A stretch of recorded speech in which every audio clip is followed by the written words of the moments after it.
Elhamdülillahi Rabbil alemin ve salatu ve selamu ala Resulina Muhammedin ve ala alihi ve sahbihi ecma'in. Kâle Allahu Teala fi kitabihil kerim. Euzu billahi mineşşeytanirracim. Bismillahirrahmanirrahim. Kul innes salati ve nusuki ve mahyaya ve memati lillahi Rabbil alemin. Sadakallahul azim. Evet kıymetli izleyiciler, Hazreti Peygamber'in dilinden hayata yön veren hadisler programıyla bir kez daha sizlerle beraberiz. Buluşturan, kavuşturan Allahu Teala'ya hamdü senalar olsun inşallah. Kıymetli izleyiciler, her programda biz Allah Resulü Aleyhisselatü Vesselam'ın aslında sahabeyi nasıl irşad ettiğini konuşuyoruz. Bir yönden öğrenirken bir yönden aslında onların o cahiliyenin bataklığından imanın hidayetine çıkış serüvenlerini öğreniyoruz. Allah Resulü Aleyhisselatü Vesselam sahabeyi ruberu talim ettirdi onlara. Sohbetle onlara öğretti birçok şeyi. Öğrendikleri her şeyi de hemen anında hayatlarına geçirdiler. Çünkü bir insanın öğrendiği şeyi İslam'da hayata geçirmediği sürece bilgi onun üzerine bir yüktür. Hatta Allahu Teala ilim taşıyan merkepler olarak adlandırmış. Allah muhafaza. Onun için biz İslam'da duyduğumuz her şeyi eğer Allah tarafından gönderilmişse, peygamber tarafından belletilmiş, öğretilmiş ise bu öğrendiğimiz bilgi salt bilgi olarak bizde kalmakla mükellef tek değildir. O bilgiyi amel ile ortaya koymamız lazım. Yani öğrendiğimiz bilgi hayatımıza geçmediği sürece bizim için bir yük olmaktan daha başka bir şey değildir. Onun için her nerede bir sohbet dinlediğimizde, ilmi bir kitap okuduğumuzda veya ders gördüğümüzde dikkat etmemiz lazım ki sadece fenni ilimler gibi yanımızda dursun, genel kültürümüz artsın gibi bir tavır Müslümana yakışmayan bir tavırdır. Oruç hakkında hele bu Ramazan ayında öğrendiğimiz her şeyi bizzat o orucun içinde tatbik etmemiz lazım. Namaz hakkında öğrendiğimiz her şeyi bizzat o hayatımızın içinde tatbik etmemiz lazım. Söylediğimiz şeyler, söylenen şeyler, öğretilen şeyler sıradan basit şeyler değildir. Biz 70 yıllık bir ortalama hayatı baz aldığımızda dahi hayatımızda birkaç bilginin ne kadar değerli olduğunu biliyoruz. Ama İslami açıdan öğrendiğimiz bilgiler hayati değil sadece. Uhrevi bilgilerdir. Yani ebed ve ebed olarak kalacağımız bir hayat kalitesini yükseltmek içindir.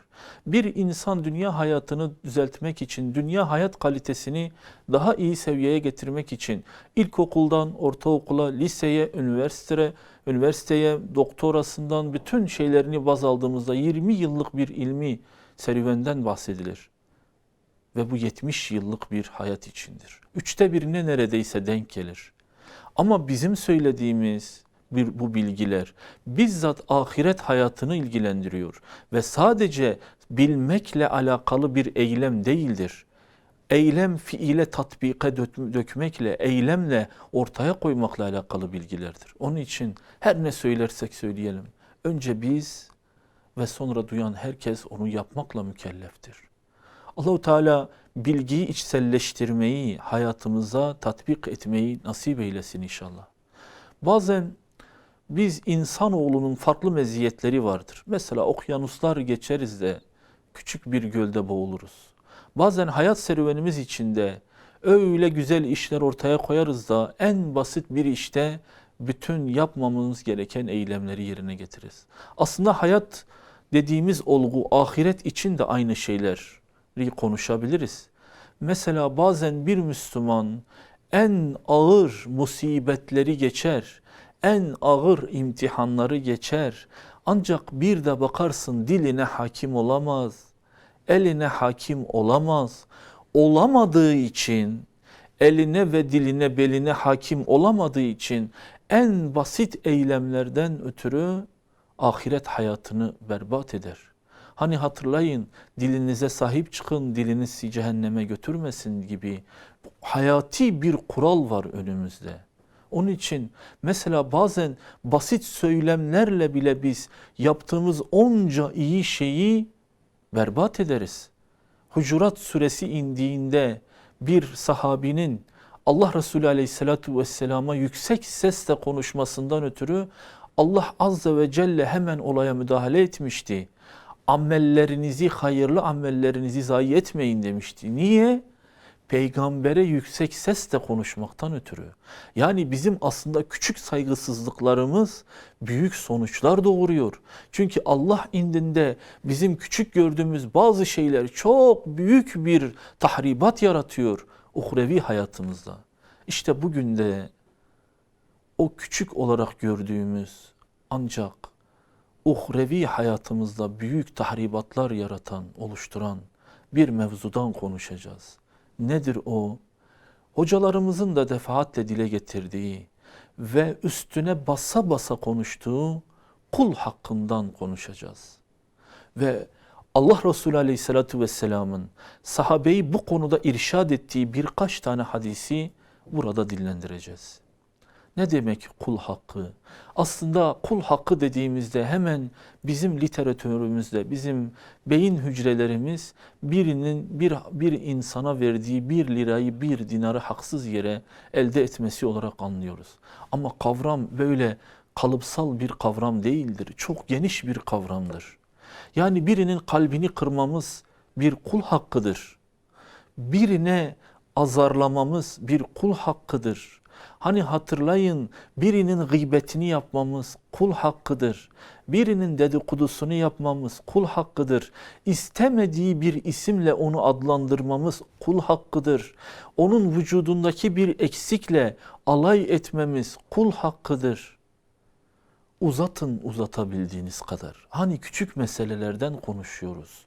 Belki de önemsemediğimiz, ya ne olacak, ya ben şunu dedim ne olacak dediğimiz meselelerden bahsediyoruz. İşte Allah Resulü Aleyhisselatü Vesselam bu ve bunun gibi meselelerde sahabeyi çok uyarmış. Yani bizi çok uyarmış. Dikkat edin demiş, amelleriniz zayi olmasın, yaptığınız hayırlı işler, ufak ufak, küçük küçük ameller dediğimiz, günahlar dediğimiz şeylerle zayi olmasın. Bunlar birikecek, bir dağ gibi olacak, sonra dağlar gibi hayrınız heba olacak, berbat olacak. Bunu daha iyi anlayabilmemiz için işte bugün biz Allah Resulü Aleyhisselatü Vesselam'ın sahabeyi güzel bir şekilde irşad ettiği kul hakkı hadisini konuşalım. Sahabi anlatıyor, Allah kendisinden razı olsun Ebu Hureyre. Bir gün diyor, Resulullah Aleyhisselatü Vesselam bizi topladı. Hatırlayın, Allah Resulü Aleyhisselatü Vesselam sahabeyi böyle ara ara toplar, sağına soluna oturtur. Onlarla bazen dünyevi meseleler hakkında konuşur. Bazen ticaret hakkında konuşur. Bazen sosyal işler hakkında onlarla konuşur. Bazen İslam devletinin daha iyi olabilmesi için onlarla istişare eder. Ve bazen ukbaya dair, ahirete dair bazı mevzuları onlarla konuşur, istişare eder. Onların varsa eksikleri ortaya konuşur. Sahabe de bunu üzerine alır. Resulullah bizzat isim vermez, isimlendirmez. Ortaya konuştuğunda sahabedeki o yüce gönüllülük hemen bende var, bende yok, bana demiyor. Ya yanımdaki arkadaşıma diyor. Hiç öyle bir şeye girmez. Bizzat Resulullah bana diyor der. Bizzat Resulullah size söylüyor. Bizzat Resulullah bana söylüyor. Böyle anlamamız lazım. Ne zaman ki böyle anlarsak işi, işte o zaman eksik de yapsak, az da yapsak Allah'ın rahmetiyle inşallah kuşanırız. Topladı diyor bizi Ebu Hureyre, Allah kendisinden razı olsun. Ve bize bir soru sordu. Dedi ki, ey ashabım, sizin yanınızda iflas etmiş yani muflis adam kimdir? İflas etmiş adam kime dersiniz? Veya bir insan ne yaparsa iflas etmiş olur, muflis olur. Sahabe dedi ki, bizler başladık. Bir arkadaşımız dedi ki mesela, ya Resulallah, belli bir zaman ticaret yapmış ve bu ticaretinin neticesinde işleri kesat gitmiş ve kesat gittiği bu işlerin neticesinde batmış, malını kaybetmiş adam muflistir. Başka biri dedi ki ya Resulallah, belli bir sermayesi olan ve bu sermayeyle iş yapan, ticaret yapan ve bu yaptığı ticaretten ötürü kazanç, emeğinin ömrünü harcadığı bu ticaretten ötürü ciddi bir zarar edecek, sermayesini kaybedecek, kaybettiği sermayesinin yanında bir de üzerine borçlanmış adama biz muflis deriz. Yani iflas etmiş adam deriz. Aslında sahabeler tam da teorik olarak da pratik olarak da muflisin tanımını verdiler. Öyle ya, bizde de böyle. Sermayesini yitirip, ticaret yapıp sermayesini yitirip üstüne borç alan adam muflistir bizim yanımızda da. Allah Resulü hayır dedi. Hayır, o adam muflis değildir. Çünkü o adam tekrar çalışmaya başlar dünyadayken. Tekrar iş yapmaya başlar, ticaret yapar, farklı bir işle uğraşır, borcunu da öder, sermayesini de kazanır. Hatta ve hatta belki sermayesinin üzerine sermaye de katar, hayatını böyle devam eder. Muflis adam o değildir. Yok mu böyle etrafımızda? 3-4 defa batmış Müslüman. 3-4 defa işleri ters gitmiş, batmış ama sonuç itibariyle sonradan kendini toparlamış, ciddi bir dünya malı kazanmış, kesbetmiş ve adam zenginler sınıfındadır bizim gözümüzde. Eski muflisliğini anmayız mesela. Hatta bir erdem olarak 3 defa batıp 4. defa toplayan bir tüccardır diye biz mevzu bahis açarız böyle adamlardan. Sahabe anlıyor ki Allah Resulü Aleyhisselatü Vesselam'ın sahabeye söylemek istediği bu dünya ile alakalı bir şey değildir. Ahiretle alakalı bir şeydir. Allah Resulü Aleyhisselatü Vesselam dönüp o sahabeye bunu söyleyince sahabe dönüyor, diyor ki ya Resulallah, peki sizce muflis kimdir? Allah Resulü o anda işte mesajı verecek. Bizim katımızda muflis, ahiret hayatı için mahşere toplanacak. Bu adam dünyadayken hayırlı işler yapmıştır. Bu adam dünyadayken güzel işler yapmıştır. Mahşer alanına Allah onu çağırdığında hayır hasenatlarıyla gelecektir. Tabiri caizse bir Uhud dağı kadar hayır ve hasanet toplamıştır. Bu adam iyi işleri yapmıştır. Resulullah hadisin devamında bu adamın orucu tamdır. Bu adamın namazı tamdır. Bu adamın zekatı tamdır. Sadakası tamdır. Yani hayır namına gerçekten ciddi bir iş yapmıştır. Hatta imani noktasında da Allah imanını da belki kabul etmiştir. Ve adamın topladığı hayır bugünün tabiriyle zenginler listesindedir mahşerde. Ancak adam okyanus geçmiş ama gölde boğulacaktır. Ve sonra muhasebeye geldiğinde, haşre geldiğinde Allah onun o güne kadar yaptığı bazı kötülükleri önüne koyacak. Mesela birilerinin günahına girmiş, birilerinin hakkını yemiş, birilerinin hakkını gasp etmiş, arkasından konuşmuş, dedikodusunu yapmış, bir iki grubun arasını açmış. Yani tabiri caizse Allah Resulü Aleyhisselatü Vesselam bize küçük küçük günahlar işlemiş bu adam diyor. Ve sonra bu adamlar gelecek, hesap kurulduğunda ey Müslüman sen falanca gün benim hakkımı yemiştin. Tasdikten başka, ileri baş sallamaktan başka ileri bir eylemde bulunamayacak. O gün kim ne hayır yapmışsa karşısına gelecek. O gün kim ne günah yapmışsa karşısına gelecek. Ve o gün unutulan bütün anılar anımsanacak. O gün bütün insanlar Allah'ın huzurunda saniyesi saniyesine hesaba çekilecek. Alacaklar diyor Allah Resulü. Onun o dağ gibi biriktirdiği hayır ve hasenattan. O gelecek diyecek şurada benim kul hakkım vardı sende. O gelecek diyecek benim burada kul hakkım vardı sende. O gelecek diyecek benim burada kul hakkım vardı sende. Aldıkça alacaklar. Allah Resulü anlatıyor, haber veriyor o muhbir-i sadık. Diyor ki öyle ki o dağ kadar biriktirdiği hayır hasenat kalmayacak. Ancak alacaklılar hala var. Alacaklılar hala bitmemiş. Ve sonra yine adamlar hakkını isteyecek. Yok diyecek. Kalmadı. Verecek bir şeyim kalmadı. Hem dünyadayken de böyle değil mi? Dünyadayken birine borçluysan canımdan başka bir şey kalmadı deyince adam hemen rahmete gelir. Ya zaten adamın imtihanı ağır der. Çeker bir köşeye, hakkından vazgeçer. Ama orası öyle değil. Orası insanlar cenneti görmüştür. Cennet nimetlerini görmüştür. Hatırlayın hani anne evladından hesap isteyecek. Baba evladından hesap isteyecek. O gün insanlar cennete girmek için karınca kadar hayırları, hurma tanesi kadar hayırları, hardal tanesi kadar hayırlarını zayi olmaması için canhıraş bir şekilde alacaklı bir adamın 10 katı daha şiddet bir şekilde borçlusundan alması gibi diyor Allah Resulü. Hatırlayın diyor, o manzarayı anlatırken Resulullah başka bir hadiste, sizin malınız bir adamda olur da adam malını geciktirir. Sonra siz ondan o malı almak için nasıl diretirsiniz? İşte ondan 10 katı daha fazla bir şekilde hardal tanesi kadar hayrı geçmiş bir insana diğer insan alacak.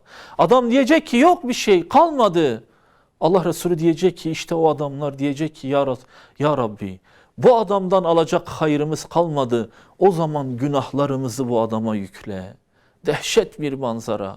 Belki yapmamış bu adam hiçbir günahı ama hanesine baktığında Allah muhafaza hırsızlık belki görecek.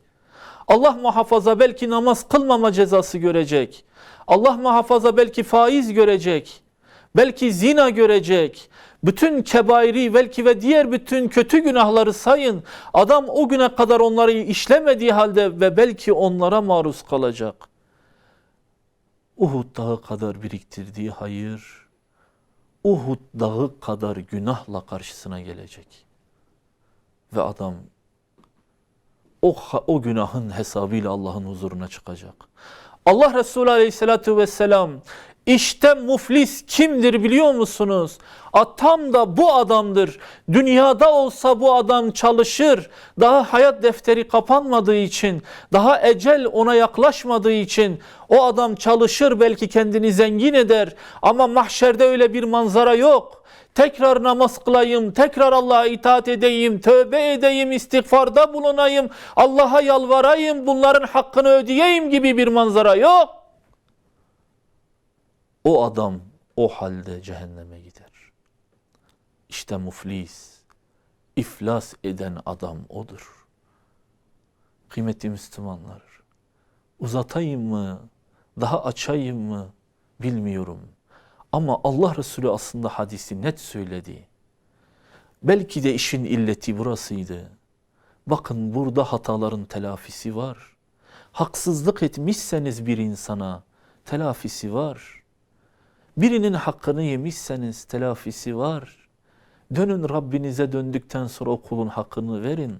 Tövbe edin, istiğfarda bulunun. Allah sizin günahlarınızı affetsin. Kullar arasındaki hak ve hakkaniyet işine riayet edin. Allah Resulü Aleyhisselatü Vesselam bunu anlatırken bakın kafirlerden örnek vermiyor, münafıklardan örnek vermiyor, fasıklardan örnek vermiyor, bizzat bizden örnek veriyor. Allah Resulü'nün bu anlattığı manzara Yahudi ve Hristiyanlarla alakalı bir şey değildir. Bizzat bu ümmetle alakalıdır. Bizim mümin dediğimiz, Müslüman dediğimiz adamlarla alakalıdır. Hele bir insanları arkadan çekiştirirken, bilmeden etmeden onların hakkına girerken dikkat edin. Hele bir de neticelendirmeden önce benim de şahsımın yürek yangını olan bir şeye dikkat edin. Adam hacıdır, haca gitmiş. Ufak bir hak yemiş. Ya zaten şu hacılar var ya, şu hacıların tamamı işte böyle ticarette böyledirler. Hak yediniz, hakkımızı yediniz.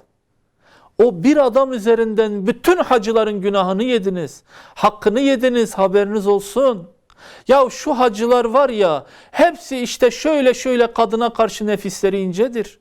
Ya şu hocalar var ya, şu hocalar yapmayın. Bütün hocaların ismini kirlettiniz. Kirlettiğiniz için bütün hocaların hakkı üstünüze geçti. Bütün hacıların hakkı üstünüze geçti. Bütün şu sakallı Müslümanlar var ya, şu sakallı Müslümanlar dediğiniz için, kötülediğiniz için bir adam oldu, siz onu genelleştirdiğiniz için onların bütün günahları boynunuza geldi. Yazıktır. Yapmayın. Dilinizle yaptığınız hayırlı işleri zayi etmeyin. Şu şöyle kadınlar var ya, şu böyle kadınlar var ya, uzatın listeyi uzatabildiğiniz kadar. Hafızanızı zorlayın. Biz söyledik demiyorum ama duyuyoruz böyle cümleler. Allah sizi de bizi de muhafaza eylesin. Dilimizi, elimizi bu gibi şeylerden muhafaza eylesin. Dikkat edelim. Biz uğraşıyoruz, oruçlar tutuyoruz, namazlar kılıyoruz. Allah'a için yalvarıyoruz. Allah diyor ki kul hakkıyla karşıma gelme. Allah Resulü Aleyhisselatü Vesselam biri sahabelerden bir tanesi vefat ettiğinde onun namazına katılmak için azami gayret gösterirdi. Hatta sahabeler bazen onu rahatsız etmemek için haber vermezdi. Sonra Resulullah ona kızardı. Derdi ki bırakın, ne zaman hangi saate vefat ederse gecenin bir yarısı da olsa beni çağırın. Ben onların namazlarına katılacağım, cenaze namazlarını kılacağım. Ancak bazı insanlarını kıldırmazdı. Kötü oldukları için değil. Allah Resulü sorardı, bu adamın borcu var mı? Var ya Resulallah. O zaman gidin, başkası kıldırsın onu. Gidin onun borcunu ödeyin. Bilinmiş, aşikar bir borç var ortada. Ben kulun kula borçlu olduğu bir cenazenin üzerine namaz kıldırmam. Başka bir Müslüman kıldırsın, ben kıldırmam. Öyle ki bir sahabi vardı, çok sahabiler yanında değerliydi, vefat etmişti. Allah Resulü Aleyhisselatü Vesselam cenaze namazı için çağrıldığında onun kula karşı bir borcu var mı? Ödememiş bir borcu var mı? Var ya Resulallah. Kime? Falanca adama. Ben kıldırmam, gidin başka biri kıldırsın. Sahabeden bir tanesi diyecek ki ya Resulallah ben o borcun kefiliyim, o borcu ben ödeyeceğim. Tamam dedi. Namaz öğle vakti mütakip cenaze namazını kıldırdılar. İkindi oldu. Adam geldi, dediler ki ya Allah Resulü namaz kıldıracak. O falan nerede burada? O cenazenin borcunu üstlenmiştin. Verdin mi namaz borcunu? Ödemedim. Akşamda soracak, ödemedim. Yatsıda soracak, ödemedim. Allah Resulü diyecek ki niye bana böyle yapıyorsunuz? Bir an önce o kardeşinizin borcunu ödeyin dediğinde adam hemen gidip borcu ödeyecek. Önemlidir Allah aşkına. Uyalım bu sözlere.